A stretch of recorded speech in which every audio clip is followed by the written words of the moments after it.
Gastárselo seguro. Habíamos presentado la semana pasada, en realidad la anterior, pero ocurrieron tantas cosas, tantas noticias, la semana que pasó que terminaron tapando un acontecimiento del que Mauro Zeta se había ocupado. La existencia de un asesino serial en Junín. El caso empieza a convertirse en increíble. Sí, con dos noticias. Una, se investiga si este hombre que vemos en imagen, Rubén Recalde, cometió 15 ataques más. Es el sospechoso, detenido, preso, procesado como autor material de 2 homicidios en serie en Junín. Haceme un breve resumen de la historia que contaste hace 2 semanas, cuando todo el mundo empezó a fijarse en esta historia. El 16 de agosto de 2012 matan a Sandra Colo en Junín en un pelotero. La estrangulan con una técnica criminal bastante particular y feroz. Un torniquete, un estrangulamiento artero, feroz, descomunal que la mata. Roban 600 pesos nada más, algunos dijeron 1000, no la abusan sexualmente y se van. El caso parecía quedar en la impunidad. Peor aún, que a una hermana de Sandra, a Claudia Colo, la habían matado 12 años antes, cuando ella denuncia a un compañero de trabajo en Junín, José Correa, por haberse quedado con dinero de una empresa de seguros, y termina asesinada Claudia Colo por José Correa, que es condenado a perpetua y termina en la cárcel con la condena más alta del Código Penal. Cuando matan a su hermana 12 años después, lo primero que piensa el papá Juan Colo de las hermanas es: salió en libertad, le dieron la transitoria al que mató a mi primera hija, contrató un sicario para que me maten a mi segunda hija como castigo porque yo impulsé la acción penal. Bueno, durante 1 año y medio, durante 17 meses, el padre de las hermanas Colo pidió y exigió justicia diciendo quién podía estar detrás del asesinato de sus hijas. Claro, la noticia que conmueve es que el 16 de enero de este año matan a Paola Tomé. ¿Dónde? También en Junín. ¿Dónde? En un local dedicado a la venta de ropa de bebé. A Sandra Colo la matan en un pelotero, a Paola Tomé en un local de ropa de venta de bebé. Las dos fueron asesinadas un jueves, las dos un día 16. Empezaban a surgir coincidencias. Los casos le llegan a la DDI de Junín, le llegan a la fiscal Vanina Lizazo y empiezan a preguntarse si podía haber un asesino serial detrás de esta historia. Y la pista se robustece cuando descubren, gracias a la tarea de los peritos de la policía científica, que el perfil genético encontrado en 2 evidencias clave en los 2 homicidios, el de Sandra Colo, 16 de agosto de 2012, y el de Paola Tomé, 16 de enero de 2014, el perfil genético del criminal era el mismo. Le faltaba poner nombre y apellido. ¿Dónde encontraron ese perfil genético que era el mismo? En un caso, Sandra Colo arañó al criminal y en sus uñas dejó el ADN del criminal. Y en el otro caso, Paola Tomé, el que la mató, dejó su ADN en el pañuelo que usó para estrangularla. Faltaba ponerle nombre y apellido. ¿Qué hizo la fiscal Lizazo la semana pasada? Empezaron a buscar puntos de contacto, de relación, de impronta criminal con otros ataques ocurridos en Junín en los últimos años. Y descubrieron un caso que tenía, si bien no había terminado en homicidio, la misma metodología de ataque. Una mujer de 27 años que trabajaba en una juguetería, también un local dedicado a la venta de artículos para niños, y que hace 5 años había sido atacada, su atacante la había intentado abusar sexualmente y le había robado dinero. Por ese ataque estaba condenado este señor, Rubén Recalde, 53 años, hoy empleado en un taller mecánico. Cuando salta y surge que por aquel ataque ocurrido hace 5 años estaba este hombre condenado a 3 años y 4 meses de prisión, lo primero que dijo la fiscal fue: si está condenado a 3 años y 4 meses de prisión, no puede ser el asesino de Sandra Colo ni tampoco de Paola Tomé, porque no le da el tiempo, tiene que estar en la cárcel. Lástima que otra vez, en este caso la Cámara Penal de Junín lo había liberado antes de que cumpliera su condena. ¿Cuándo lo liberaron a este mecánico Rubén Recalde? 2 meses antes del crimen de Sandra Colo.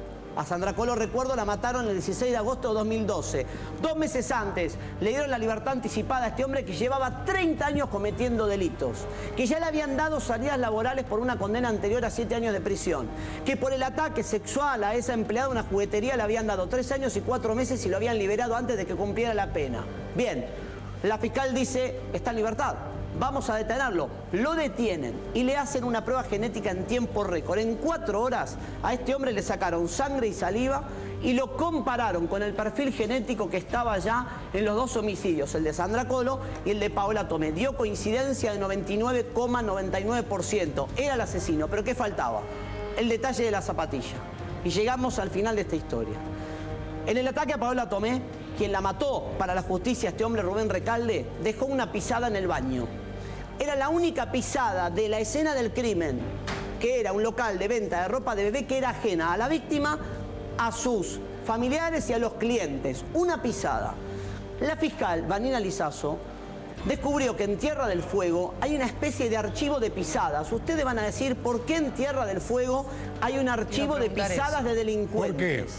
Porque por el frío, me explicaba la fiscal ayer, la mayoría de los delincuentes que cometen crímenes o delitos en Tierra del Fuego, por el frío, no por una astucia delictiva, usan guantes, con lo cual rara vez dejan la impronta de sus huellas digitales. Bien, pero ¿qué dejan? Las pisadas.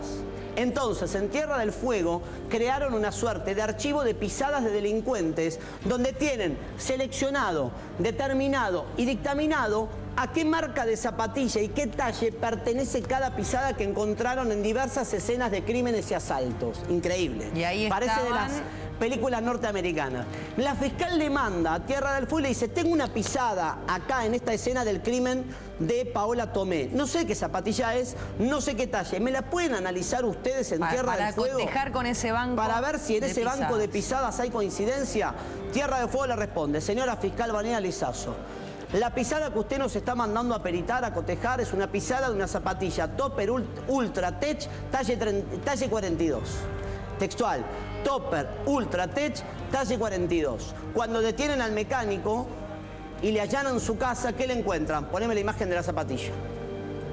Le encuentran la Topper Ultra Tech talle 42 que vemos en imagen. De esta manera...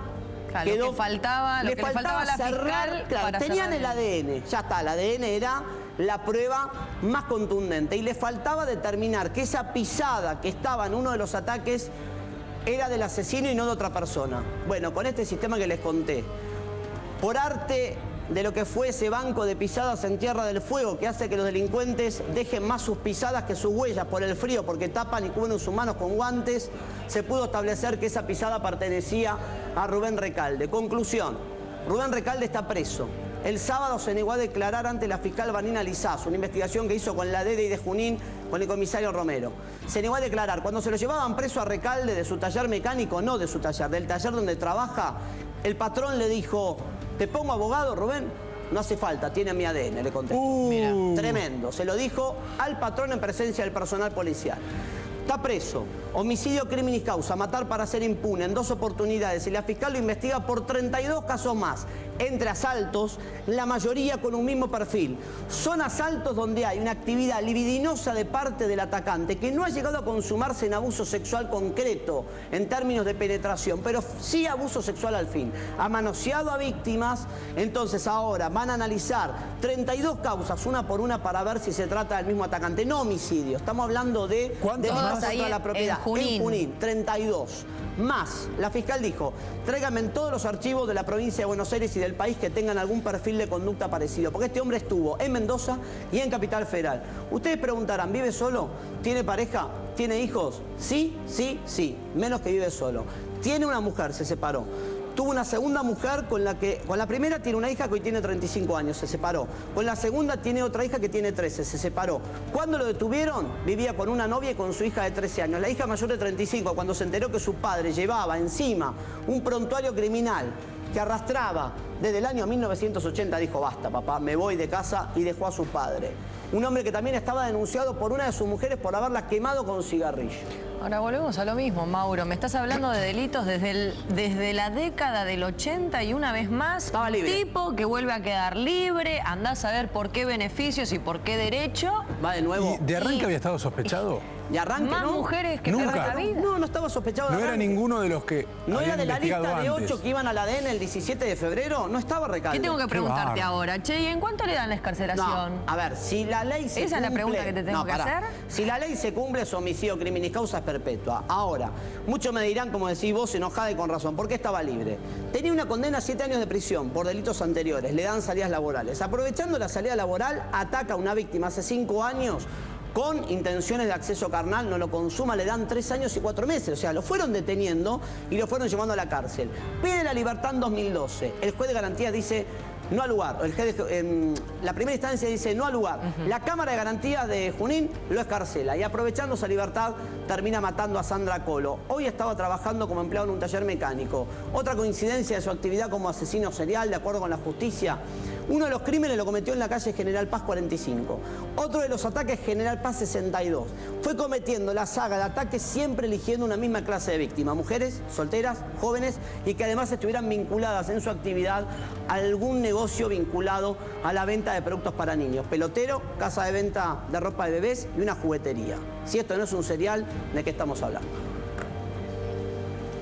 Habló del tema la genetista María Estela... Me quedo pensando qué Jauregui alucinante que es, porque de no existir el ADN, Sí. algo que es relativamente nuevo para la investigación, esto seguiría pasando, este hombre hubiera seguido estando en el taller, no se habría sabido quién mató a las chicas, o la investigación hubiera ido para cualquier lado. ¿Y cuánto tiempo debe haber pasado este tipo de cosas, no? Perdón, Es ¿y cuántos obvio. crímenes pudo haber cometido y no nos enteramos? Porque hagamos la cuenta. ¿Siempre Si vivió en él Junín este hombre? vivió en Junín, en Mendoza y en Capital. Guarda, Por eso Mendoza y Capital y por eso el pedido de la fiscal. Si él estuvo, ¿sí?, preso hasta de agosto para atrás, junio de 2012. Estuvo detenido por esa condena de 3 años y 4 meses. Sí. De junio de 2012 estuvo en libertad hasta ahora. 2 años. ¿Cuántos delitos cometió en los 2 años? Sabemos que mató a Sandra Colo por el ADN. Sabemos que mató a Paola Tomé por el ADN. ¡Qué bárbaro! Después, ¿Y si no hay ADN en otros? y si no hay ADN y hay mujeres que aparecieron muertas en la región o en otra región. Este hombre, un dato más. ¿Qué dijo el patrón? Le preguntó la fiscal. Vino a trabajar el 16 de enero de 2014 al taller mecánico, ese día no trabajó. El patrón se acordaba que justo el día del crimen de Paola Tomé El 16. no fue a trabajar. ¿Por qué elegía el 16? No lo sabemos. ¿Por qué elegía los jueves? No lo sabemos. ¿Por qué elegía negocios vinculados a los niños? No lo sabemos. Pero eso ya tiene que ver con el patrón, Con la con el estructura perfil psicológico de del este asesino. tipo. Se le viene una pericia psicológica y psiquiátrica en los próximos días. Les decía que la prueba madre de esta historia, la vedette de esta historia, fue la prueba genética. Hablamos con Estela Maris Jauregui Berri, que es la genetista del Laboratorio Genético de San Martín, que en 4 horas, escuchen bien, en 4 horas tuvo el ADN que decía que el asesino serial de Junín era Rubén Recalde. Programa El Expediente el viernes, dijo la perito, en 4 horas le pusimos nombre y apellido al serial de Junín.